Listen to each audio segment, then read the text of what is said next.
अस्सलाम वालेकुम। 7 क्लास बच्चे कैसे हैं? सब लोग ठीक ठाक हैं?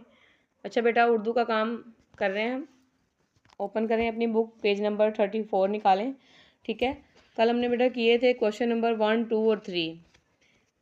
मिर्ज़ा जाहिद बैग और क्लीम की जो मकालमा था उसके हमने 3 क्वेश्चन किए थे।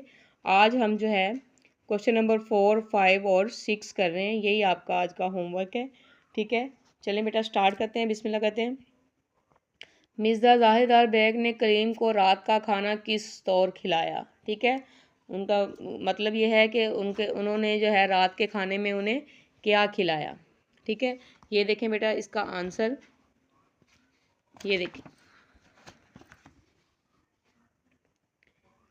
इसका आंसर है मिर्ज़ा जाहिद बैग ने कलीम को रात का खाना नहीं खिलाया, उसने उन्हें सिर्फ चने खिलाकर सुला दिया। ठीक है, उन्होंने जो है हमने पढ़ा था कि मुट्ठी भर चने जो हैं उन्होंने ने दाल जो बुनी हुई थी उसको चने कहकर उन्हें खिलाया और सुला दिया। ठीक है, हमारा अगला सवाल है मिर्ज़ा जाहिदार बैग ने कलीम को अपने बारे में क्या बताया था और वो क्या निकला। ठीक है, उसने क्या कहा था कि वो इतना अमीर कबीर शख्स है और वो निकला क्या। ठीक है, जब उसके घर गया तो उसकी असलियत जो है उसके सामने आ गई। ये देखें, ये है उसका आंसर। मिर्ज़ा जाहिदार बैग ने कलीम को अपने बारे में बताया था कि वो जमादार का वारिस और उसकी जायदाद का मुख्तार है।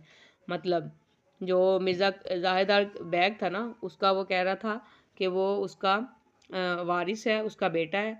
तो उसने क्या निकला वो क्या, उस हाल का उसका उस शख्स जो है,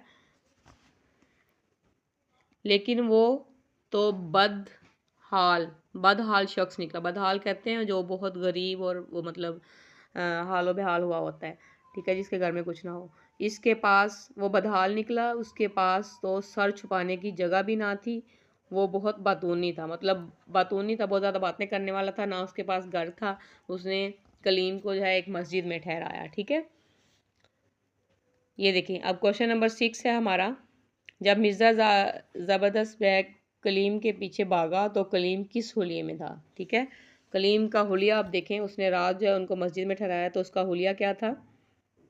ये देखें, जब मिर्ज़ा ज़बरदस्त बैग कलीम के पीछे भागा तो कलीम नंगे सर और नंगे पाँव था। उसके बदन पर कीचड़ थपी हुई थी, कीचड़ लगी हुई थी। ठीक है, जब जो है उसने रात उसके पास गुजारी, ठीक है, तो उसको अंदाज़ा हो गया कि ये झूठ बोल रहा था, ये उसका वारिस नहीं है मिर्ज़ा जाहिदार बैग का। तो उसने उसको ठहराया भी मस्जिद में और खाना भी नहीं खिलाया। तो फिर वो जो है नंगे पाँव और नंगे सर वहाँ से भागा और बदन पे जो है कीचड़ लगा हुआ था। ठीक है बेटा, 7 क्लास ये तीनों क्वेश्चन जो हैं इनको अच्छे से करें। ठीक है, साथ में याद भी करें। ओके बेटा, सबका ख्याल रखें। अल्लाह हाफिज़।